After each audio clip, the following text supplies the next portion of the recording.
ओम नमो भगवते वासुदेवाय। नमस्कार, स्वागत है आपका। आज की वीडियो में हम बृहस्पतिवार की संपूर्ण कथा और विधि जानेंगे। बृहस्पतिवार के व्रत में केले का पूजन करना चाहिए। कथा और पूजन के समय वचन, कर्म और मन से शुद्ध होकर इच्छा पूर्ति के लिए बृहस्पति देव से प्रार्थना करनी चाहिए। मेरी मनोकामनाओं को हे बृहस्पति देव अवश्य पूर्ण करे, ऐसे मन में दृढ़ विश्वास रखना चाहिए। दिन में एक ही समय भोजन करना चाहिए। पीले चने की दाल आदि का भोजन करे, नमक न खाएं, पीले वस्त्र पहने, पीले फलों का ही प्रयोग करें, पीले चंदन से ही पूजन करें। पूजन के बाद श्रद्धा पूर्वक एवं प्रेम पूर्वक गुरु महाराज जी की कथा सुननी चाहिए। इस व्रत को करने से मनोवांछित फल की प्राप्ति होती है। बृहस्पति महाराज प्रसन्न होते हैं, धन, विद्या, पुत्र तथा मन की सभी इच्छाओं को पूर्ण कर देते हैं। परिवार में सुख शांति रहती है, इसलिए यह व्रत सब व्रतों में सबसे श्रेष्ठ और अति फलदायी माना गया है। अब आइए सुनते हैं बृहस्पतिवार की कथा। बहुत समय पहले की बात है। भारत में एक राजा राज्य करता था। वह अति प्रतापी एवं दानी था। वह प्रतिदिन मंदिर में भगवत दर्शन करने जाता था और गुरु और ब्राह्मण की सेवा किया करता था। उसके द्वार से कोई भी याचक निराश होकर नहीं लौटता था। वह प्रत्येक गुरुवार को व्रत रखता और पूजन करता, हर दिन गरीबों की मदद करता। परंतु यह सब बातें उसकी रानी को पसंद नहीं थी। वह न व्रत करती और न किसी को एक पैसा दान में देती थी। वह राजा को भी ऐसा करने से रोकती थी। यह उस समय की बात है जब राजा शिकार खेलने वन को चले गए। महल में सिर्फ रानी और दासी थी। उस समय गुरु बृहस्पति साधु का रूप धारण कर राजा के दरवाजे पर भिक्षा मांगने आए। साधु ने रानी से भिक्षा मांगी तो कहने लगी कि हे महाराज, मैं इस दान पुण्य से तंग आ गई हूँ। इस काम के लिए तो मेरे पति देव ही बहुत हैं। अब आप ऐसे कृपा करें कि सारा धन नष्ट हो जाए तथा मैं आराम से रह सकूं। साधु का रूप धर बृहस्पति देव बोले कि हे देवी, तुम तो बड़े ही विचित्र हो। संतान धन से कोई दुखी नहीं होता, सभी इसे चाहते हैं। पापी भी पुत्रों धन की इच्छा करता है। अगर तुम्हारे पास धन बहुत है तो भूखों मनुष्य को भोजन करवाओ, ब्राह्मणों को दान दो, प्याऊ लगवाओ, धर्मशालाएं बनवाओ, कुआं, तालाब, बावड़ी, बाग, बगीचे आदि का निर्माण करवाओ तथा निर्धनों की कुंवारी कन्या का विवाह करवाओ, साथ ही यज्ञ इत्यादि करो। इस प्रकार के कर्मों से आपके कुल का एवं आपका नाम परलोक में सार्थक होगा एवं स्वर्ग की प्राप्ति होगी। किंतु वह मूर्ख रानी साधु की इन बातों से खुश नहीं हुई। वह बोली, हे साधु महाराज, मुझे ऐसी संपत्ति की आवश्यकता ही नहीं है जो मेरे काम आए और न ही जिसको मैं अन्य लोगों में दान दूं, जिसको रखने और संभालने में ही सारा समय मेरा नष्ट हो जाए। साधु ने रानी को समझाने का बहुत प्रयत्न किया, परंतु रानी अपनी बात पर अड़िग रही। तब साधु ने कहा, हे देवी, यदि तुम्हारी ऐसी ही इच्छा है तो जैसे मैं तुम्हें बताता हूँ तुम वैसा ही करना। बृहस्पतिवार के दिन गोबर से घर को लीपना, अपने केशों को पीली मिट्टी से धोना, केशों को धोते समय स्नान करना, राजा से कहना वह हजामत करवाए, भोजन में मांस मदिरा खाना, कपड़ा धोबी की यहाँ धुलने देना। इस तरह का 7 बृहस्पतिवार निरंतर करने से तुम्हारा सब धन नष्ट हो जाएगा। ऐसा कहकर साधु रूपी बृहस्पतिदेव अंतर ध्यान हो गए। साधु ने रानी के कहे अनुसार रानी ने वैसा ही किया। भर पेट 7 बृहस्पतिवार तक वैसा ही करने का विचार किया। साधु के बताए अनुसार केवल उसे 3 बृहस्पतिवार ही बीते थे कि उनकी सब धन संपत्ति नष्ट हो गई। कहे अनुसार भरपेट भोजन के लिए भी दोनों समय परिवार तरसने लगा तथा सांसारिक भोग्य से भी दुखी रहने लगा। इस प्रकार के अभावग्रस्त जीवन से तंग आकर एक बार राजा ने अपनी रानी से कहने लगा कि हे रानी, तुम यहाँ पर रहो, मैं दूसरे देश को जाता हूँ, क्योंकि यहाँ पर सभी मनुष्य मुझे जानते हैं, इसलिए मैं यहाँ कोई कार्य नहीं कर सकता। इस पर यह कहकर राजा परदेश चला जाता है। वहां जाकर जंगल से लकड़ी काट कर लाता है और उन्हें शहर में बेचकर जीवन यापन करने लगता है। राजा के जाने के पश्चात इधर रानी और दासियां दुखी रहने लगी। किसी दिन भोजन मिलता, किसी दिन जल पीकर ही रहना पड़ता। एक समय रानी और दासियों को 7 दिन बिना भोजन किए व्यतीत करना पड़ा। तो रानी ने अपनी दासी से बोली कि हे दासी, यहाँ समीप के नगर में मेरी बहन रहती है, वह तो बहुत धनवान है, तो उसके पास जा और 5 सेर बेजर मांग कर ले आ, जिससे कुछ समय के लिए गुजर हो जाए। दासी उनके बहन के पास गई। बृहस्पतिवार का दिन था। रानी की बहन उस समय ध्यान मग्न होकर पूजा कर रही थी। दासी ने रानी की बहन से कहा कि हे रानी, मुझको आपकी बहन ने भेजा है, मुझे 5 सेर बेजर दे दो। दासी ने अपनी बात अनेक बार कही, परंतु रानी की बहन ने कोई उत्तर नहीं दिया, क्योंकि उस समय वो बृहस्पतिवार की कथा सुन रही थी। रानी की बहन से जब दासी को कोई अपेक्षित उत्तर नहीं मिला तो बहुत ही दुखी हुई। उसे क्रोध भी आया। लौटकर वह रानी से बोली कि हे रानी, आपकी बहन तो बहुत ही घमंडी है, वो छोटे लोगों से बात भी नहीं करती। मैंने उनसे कहा तो उसने कोई भी उत्तर नहीं दिया। इस पर मैं खाली हाथ ही वापस लौट आई। इस पर रानी ने कहा कि हे दासी, इसमें मेरी बहन का किसी प्रकार का कोई भी दोष नहीं है। जब बुरे दिन आते हैं तब कोई भी सहारा नहीं देता, अपने पराये हो जाते हैं। अच्छे बुरे का ज्ञान विपत्ति में ही होता है, जो ईश्वर की इच्छा होगी वही होगा। यह सब हमारे भाग्य का दोष है। उधर पूजा समाप्त होने के पश्चात रानी की बहन ने सोचा कि मेरी बहन की दासी आई थी, परंतु मैं उससे नहीं बोली, इससे वह बहुत ही दुखी हुई होगी। कथा सुनकर तथा भगवान विष्णु का प्रसाद ग्रहण कर वह अपनी बहन के घर आई तथा बोली कि हे बहन, मैं बृहस्पतिवार की कथा कर रही थी, तुम्हारी दासी आई थी, परंतु कथा समाप्त होने के पूर्व हम न उठते और न ही बोलते, इसलिए मैं नहीं बोली। बताओ दासी किस कार्य के लिए गई थी? तब रानी बोली, बहन, हमारे घर अनाज नहीं था, राजा परदेश गए हैं। वैसे तुमसे कोई बात छिपी नहीं है, इस कारण दासी को तुम्हारे पास मैंने 5 सेर बीजर लेने के लिए भेजा था। इस पर रानी कहने लगी कि हे बहन, बृहस्पति भगवान सबको मनवांचित फल देते हैं। देखो तुम्हारे घर में किसी कोने में अनाज रखा होगा। यह सुनकर रानी की बहन की बातें विस्मित होकर दासी घर के अंदर गई। वहां उसे एक बड़ा घड़ा बीजर का भरा मिला। उसे बड़ा ही आश्चर्य हुआ, क्योंकि उनके अनुसार एक एक बर्तन अंत में खाली था। उसने बाहर आकर रानी को सारा वृत्तांत सुनाया। दासी अपनी रानी से कहने लगी कि हे रानी, वैसे हमको अन्न जब नहीं मिलता है तो हम रोज ही व्रत किया करते हैं। अगर इनसे व्रत की विधि पूछ ली जाए तो हम भी किया करेंगे। इस प्रकार रानी ने अपनी बहन से व्रत के बारे में पूछा। तब रानी के बहन ने कहा कि बृहस्पतिवार की पूजा विधि एवं नियम विस्तार से सुनो। जो बृहस्पतिवार व्रत में चने की दाल मुनक्का से भगवान विष्णु का केले की जड़ में पूजन करता है, दीपक जलाता है, पीला पूजन करता है, पीले वस्त्र धारण करता है तथा प्रेम पूर्वक बृहस्पति भगवान की कथा सुनता है, इस प्रकार करने से गुरु भगवान उस भक्त से प्रसन्न होकर धन अन्न पुत्र देते हैं, मनोवांछित मनोकामनाओं की पूर्ण करते हैं। व्रत एवं पूजन की विधि बताकर रानी अपने घर लौट गई। तत्पश्चात रानी दासी दोनों ने निश्चय किया कि बृहस्पति देव भगवान का पूजन अवश्य करेंगे। 7 दिन बाद बृहस्पतिवार जब आया तो दोनों ने व्रत रखा। गुड़साल में जाकर गुड़ चना बीन लाई और उसकी दाल बनाकर केले की जड़ में भगवान विष्णु का पूजन किया। अब भोजन पीला कहाँ से आए, यह सोचकर दोनों बड़ी ही दुखी हुई, परंतु उन्होंने व्रत रखा था, इसलिए भगवान बृहस्पति प्रसन्न थे। एक साधारण व्यक्ति के रूप में 2 थालों में सुंदर पीला भोजन लेकर आए और दासी को देकर बोले, हे दासी, यह भोजन तुम्हारे और रानी के लिए है, तुम दोनों ही ग्रहण करना। दासी भोजन पाकर बड़ी ही प्रसन्न हुई। रानी से बोली, हे रानी जी, भोजन कर लो। रानी को भोजन के बारे में कुछ भी पता नहीं था, इसलिए वह दासी से बोली, जा तू ही भोजन कर ले, क्यों तू व्यर्थ में हमारी हंसी उड़ाती है। दासी बोली, हे रानी, एक व्यक्ति भोजन दे गया है। रानी बोली, वह भोजन तेरे लिए ही दे गया होगा, इसलिए तू ही भोजन कर। दासी ने कहा, हे रानी, वह व्यक्ति हम दोनों के लिए 2 थालों में भोजन दे गया है, अतः मैं और आप दोनों साथ साथ भोजन करेंगे।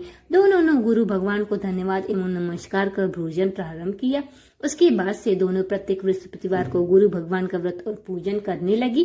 बृहस्पति भगवान की कृपा से उन दोनों को भोजन एवं धन की कमी दूर हो गई, परंतु रानी फिर पुनः पहले के प्रकार आलस्य करने लगी। तब दासी ने कहा, हे रानी, आप पहले भी इस प्रकार आलस्य करती थी, आपको धन को संभालने एवं दान देने में कष्ट होता था, इस कारण सभी धन हमारा नष्ट हो गया।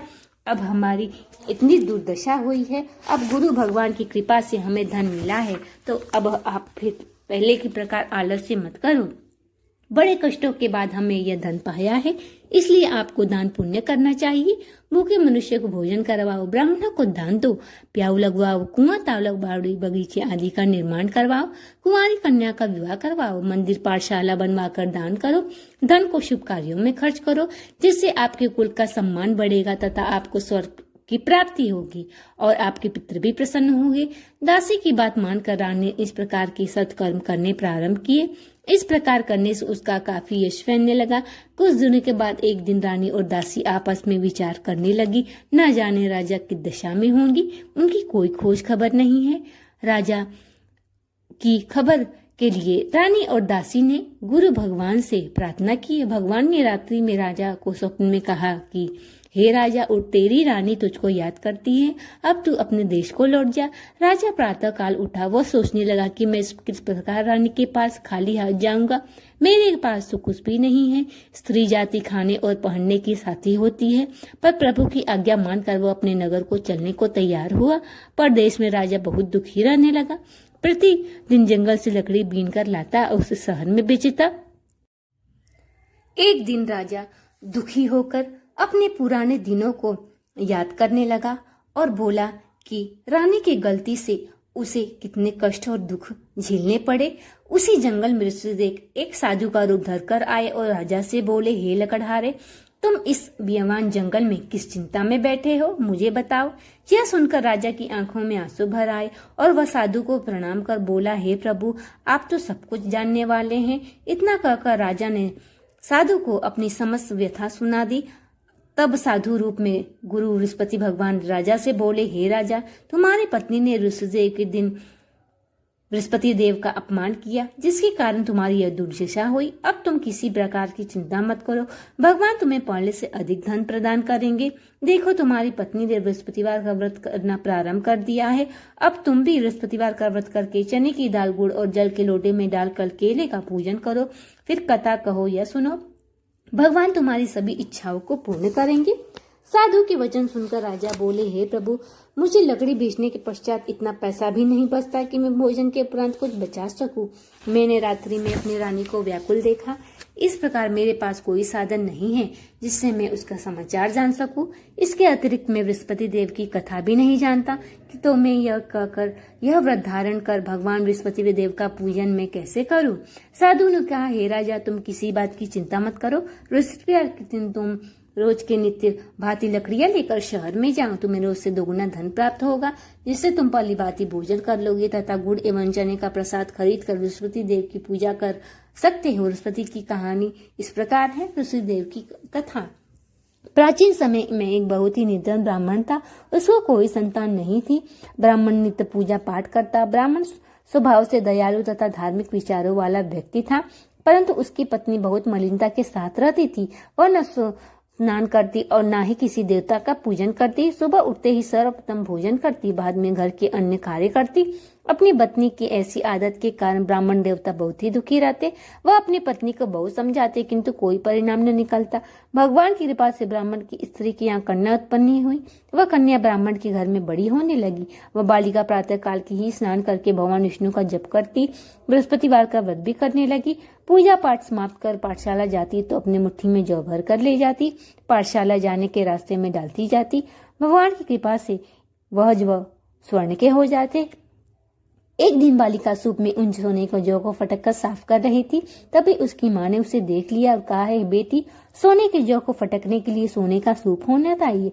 दूसरे दिन बृहस्पतिवार था। कन्या ने व्रत रखा। भगवान विष्णु से प्रार्थना करके कहा, हे प्रभु, यदि मैंने सच्चे मन से श्रद्धापूर्वक आपकी पूजा की हो तो मुझे सोने का सूप दे दो।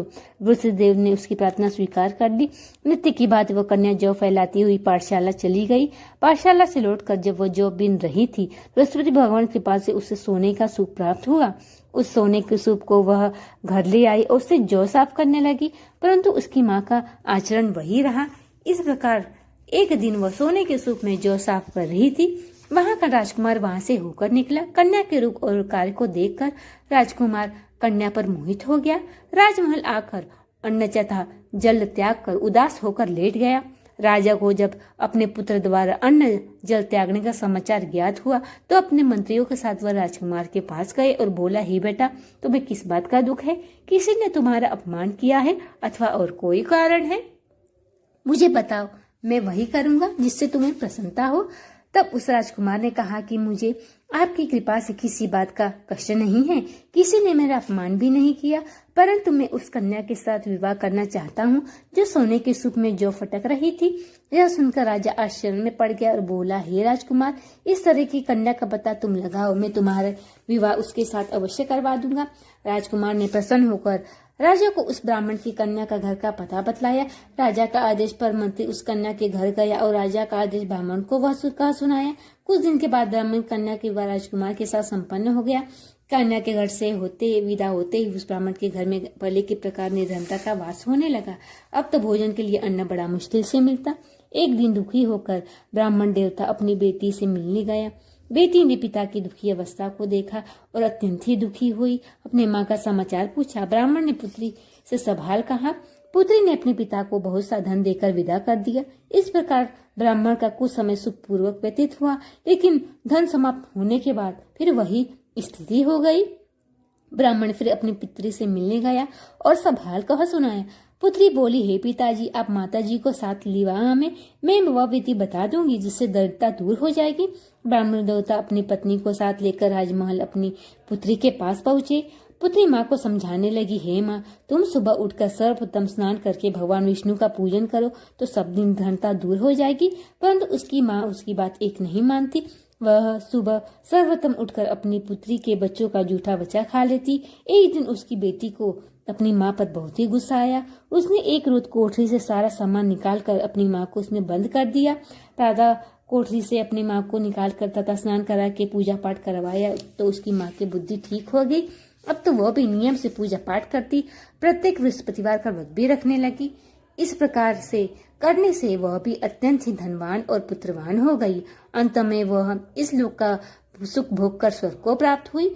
वह ब्राह्मण भी सुखपूर्वक इस लोक का सुख भोग कर स्वर्ग को प्राप्त हुआ। इस प्रकार कहानी कहकर साधु देवता वहां से अंतर्ध्यान हो गए। धीरे धीरे समित व्यतीत हुआ।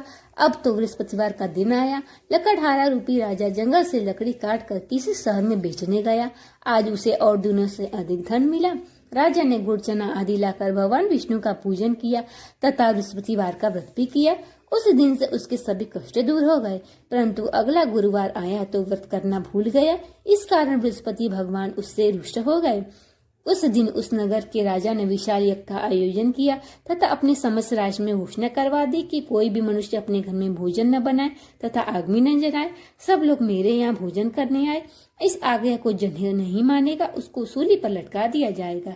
राजा की आज्ञा अनुसार राज्य के सभी निवासी राजा के भोज में सम्मिलित हुए, लेकिन लकड़हारा कुछ विलम्ब से पहुंचा, इसलिए राजा उसको अपने साथ महल में ले जाके भोजन करा रहे थे। जब राजा लकड़हारे के भोजन करा रहे थे तब रानी की दृष्टि उस खूंटी पर पड़ी जिस पर उसका हार लटका हुआ था। उसका हार खूंटी पर लटका नहीं दिखाई दिया तो उसने कहा कि मेरा हार इस लकड़हारे ने चुरा लिया है। उसी समय रानी की जिद पर राजा ने सैनिक बुलवा कर लकड़हारे को जेल में डलवा दिया। जेल खाने में बंद होकर लकड़हारा बहुत दुखी होकर विचार करने लगा, न जाने कौन से पूर्वजन के कुकर्म से मुझे यह दुख प्राप्त हुआ। जेल में बंद लकड़हारा भगवान बृहस्पति को याद करने लगा। तत्काल वृषदेव साधु के रूप में प्रकट हो गए। उसकी दशा देखकर कहने लगे, अरे मूर्ख, तूने बृहस्पतिवार की कथा नहीं कही एवं व्रत करना भूल गया, इस कारण तुम्हारे ये दुख प्राप्त हुआ। अब तुम किसी बात की चिंता मत करो। बृहस्पतिवार के दिन जेल खाने के द्वार पर तुझे 4 पैसे पड़े मिलेंगे, उनसे तू बृहस्पति भगवान का प्रसाद मंगाना। भगवान बृहस्पति तुम्हारी की पूजा करना एवं कथा पढ़ना। कथा प्रसाद स्वयं भी ग्रहण करना, दूसरों को भी खिलाना। इस प्रकार करने से तुम्हारा सब कष्ट दूर हो जाएगा। अगले बृहस्पतिवार राजा को जेल के द्वार पर 4 पैसे मड़े मिले। राजा ने पूजा का सामान मंगवाकर कथा का ही प्रसाद बांटा। उसी रात वृषदेव ने उस नगर के राजा को स्वप्न में दर्शन देकर कहा कि हे राजा, तूने जिस आदमी को जेल खाने में बंद है वह राजा है, वह निर्दोष है, उसको छोड़ दे, नहीं तो मैं तेरे राज्य को नष्ट कर दूंगा। तेरा 9 लाख हार उसी खूंटी पर लटका हुआ है। इस प्रकार राजा प्रातः जगा और लकड़हारे को बुलाकर क्षमा मांगी तथा राजा के योग्य व सुंदर वस्त्र आभूषण उसे देकर विदा किया। वृषदेव की आज्ञा अनुसार राजा अपने नगर को चल दिया। जब राजा वह नगर के निकट पहुंचा तो उससे बड़ा ही आश्चर्य हुआ। वहां पहले से अधिक तालाब, बाग, कुएं तथा बहुत ही मंदिर, धर्मशाला आदि बने हुए थे। राजा ने जब नगरवासियों से पूछा कि यह बाग, धर्मशाला एवं कुएं किसके द्वारा बनवाए गए हैं, तब नगर के सब लोग कहने लगे कि सब रानी और दासी द्वारा बनवाए गए हैं। राजा को बड़ा ही आश्चर्य हुआ, परंतु क्रोध भी बहुत आया। तब रानी ने यह सुनकर कि राजा आ रहे हैं, दासी को कहा, हे दासी, देख राजा हमको कितनी बुरी हालत में छोड़ गए हैं। वह हमारी ऐसी हालत नहीं देखकर लौटना चाहे, तू दरवाजे पर खड़ी हो जा। दासी दरवाजे पर खड़ी हो गई और राजा को अपने साथ महल में ले आई। राजा ने तलवार निकाली तथा रानी से पूछा, बताओ यह तुम्हें धन कैसे प्राप्त हुआ है। तब रानी ने बताया कि हमें यह सब धन ऋषिदेव के प्रभाव से प्राप्त हुआ है। अब राजा ने निश्चय किया कि 7 दिन बाद तो सभी बृहस्पतिवार का व्रत करते हैं, परंतु मैं प्रतिदिन में 3 बार कथा कहूंगा तथा नित्य व्रत किया करूंगा। अब तो हर समय राजा के दुपट्टे में चले की दाल बधी रहती तथा दिन में 3 बार वह कथा कहता। ऐसा कहकर एक दिन राजा ने विचार किया, चलो अपने बहन के घर मैं हूँ आऊं। ऐसा निश्चय कर राजा घोड़े पर सवार होकर अपने बहन के घर चल दिया। मार्ग में उसने देखा कि कुछ आदमी मुर्दे को लिए जा रहे हैं। उन्हें रोककर वह कहने लगा, अरे भैया कुछ देरी मेरी बृहस्पति देव की कथा सुन लो। तब वो लोग कहने लगे, हमारा तो आदमी मर गया है परंतु इसको अपनी कथा की पड़ी है। परंतु कुछ ने कहा कि हम तुम्हारी कथा सुनेंगे, कहो। राजा ने दाल निकाली कथा कहनी शुरू कर दी। जब कथा आधी हुई तो मुर्दा हिलने लगा और कथा समाप्त होते होते राम राम करके मुर्दा उठ खड़ा हो गया। राजा आगे चला। उसने चलते चलते शाम हो गई। आगे मार्ग में उसे एक किसान में हल चलाता मिला। राजा उससे बोला, अरे भैया तुम मेरी बृहस्पतिवार की कथा सुन लो। किसान बोला, जब तक मैं तेरी कथा सुनूंगा 4 हरिया जोत लूंगा। जा तू भैया अपनी कथा किसी और को सुनाना। राजा आगे चलने लगा। राजा के हटते ही बैल पछाड़ खा के गिर गए और किसान के पेट में बहुत जोर से दर्द होने लगा। उसी समय किसान की माँ रोटी लेकर आई। उसने यह सब देखा, अपने पुत्र से सवाल पूछा। बेटे ने सारा हाल बता दिया।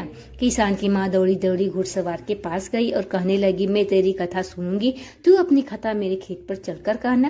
राजा ने लौटकर किसान के खेत पर जाकर कथा कही, जिससे सुनते ही बैल खड़े हो गए। किसान के पेट का दर्द भी बंद हो गया। फिर राजा अपनी बहन के घर पहुंचा। बहन ने भाई की खूब भगत की।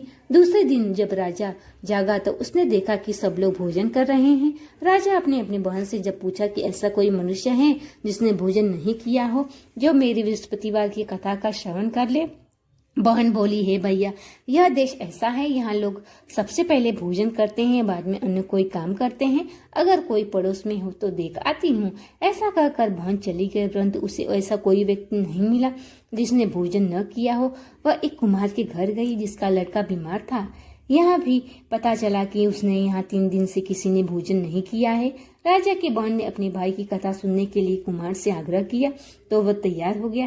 राजा ने जाकर उसे कथा कही, जिससे सुनकर उस कुम्हार का लड़का ठीक हो गया। अब तो राजा की प्रशंसा होने लगी। कुछ दिन बाद एक दिन राजा ने अपनी बहन से कहा कि हे बहन, मैं अपने घर जाऊंगा, तुम भी तैयार हो जाओ।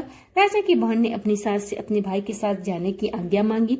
सास बोली, चली जा, परंतु अपने लड़के को यहीं छोड़ जा, क्योंकि तेरे भाई को कोई संतान नहीं होती है।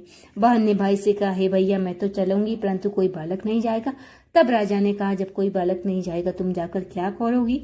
दुखी मन राजा अपने नगर को लौट आया और अपनी रानी से उदास होकर कहने लगा कि हम निसंतान हैं, इसलिए कोई भी हमारा मुख देखना पसंद नहीं करता। तब रानी ने कहा कि बृहस्पति देव ने हमें सब कुछ किया है, वे हमें संतान भी अवश्य देंगे। उसी रात ऋषि देव ने राजा को सपने में दर्शन देकर कहा, हे राजा उठ, सभी सोच त्याग दे, तेरी रानी गर्भवती है। राजा को यह जानकर अति प्रसन्नता हुई। 9वें महीने रानी के गर्भ से एक सुंदर पुत्र रूबी रत्न पैदा हुआ। अब तो राजा रानी से कहने लगा कि मेरी बहन आएगी अगर तो तू उसे ताना मत देना। जब मेरी बहन आएगी तो इसका आदर सत्कार करना। अब जब राजा की बहन ने सुना कि मेरे भाई को पुत्र हुआ है तो बधाई लेकर अपने भाई के यहाँ आई। तभी रानी ने कहा, घोड़ा चढ़कर नहीं आई, गधा चढ़ी आई। राजा की बहन बोली, भाई इस प्रकार न कहती तो तुम्हें औलाद कैसे मिलती। भगवान बृहस्पतिदेव ऐसे ही है, जिसके मन में जो कामनाएं रहती है सभी को पूर्ण करते हैं। जो भी श्रद्धा पूर्वक बृहस्पतिवार का व्रत कथा पढ़ता है, सुनता है, दूसरों को सुनाता है, बृहस्पतिदेव उनकी सभी मनोकामनाओं को पूर्ण कर देते हैं। बृहस्पतिदेव उनकी सदैव रक्षा करते हैं। जो श्रद्धा एवं संपूर्ण आदर भाव से बृहस्पतिवार का पूजन एवं सच्चे दिल से व्रत करते हैं, उनकी सभी मनोकामनाएं पूर्ण होती हैं। सच्चे मन एवं हृदय से रानी और राजा ने बृहस्पतिदेव का कथा का गुणगान किया।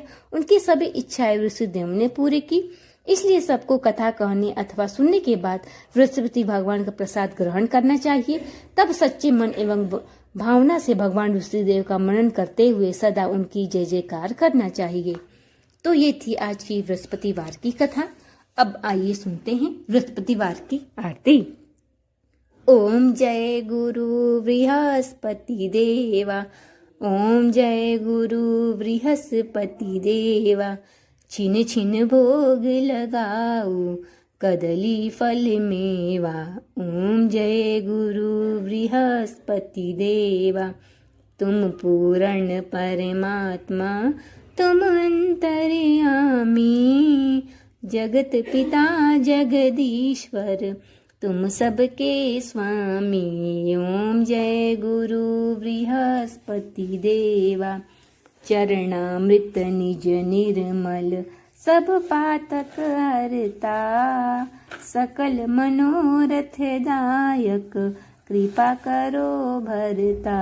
ओम जय गुरु बृहस्पति देवा, तन मन धन अर्पण कर जो जन शरण पड़े, प्रभु प्रकट तब होकर आकर द्वार खड़े। ओम जय गुरु बृहस्पति देवा, दीन दयाल दयानिधि भक्त नितकारी,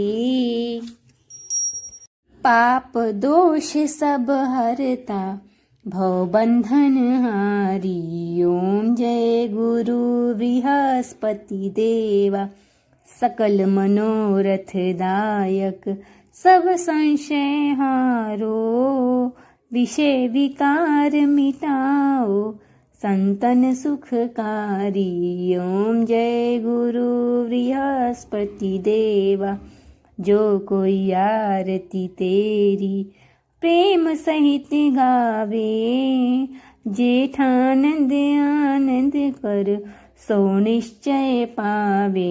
ओम जय गुरु बृहस्पति देवा। बोलो विष्णु भगवान की जय, माता लक्ष्मी जी की जय हो, सरस्वती भगवान की जय हो।